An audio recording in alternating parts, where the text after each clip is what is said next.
যা রোদের তেজ বেড়েছে, চোখ মুখ না ঢেকে তো বেরোনোই যাচ্ছে না, যেন মনে হচ্ছে সব জ্বলে যাচ্ছে মুখ টুক একদম। আজকে আমাদের বাড়িতে পুজো উপলক্ষে কিছু দশকর্মার জিনিস কেনা ছিল, সেটাই কিনতে বেরিয়েছি।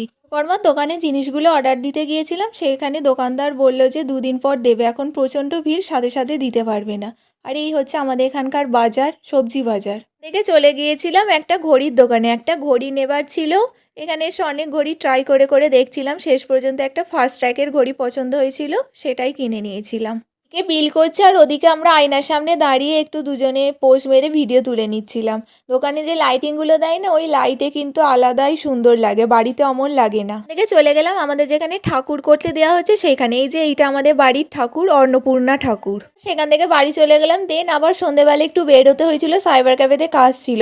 একটু খিদে পেয়ে যাওয়াতে মিয়ামোড় থেকে একটা প্যাটিস কিনে খেয়ে বাড়ি চলে এলাম। সকালবেলা উঠে দেখি প্যান্ডেল তৈরির জন্য বাঁশ বাঁধা শুরু হয়ে গেছে।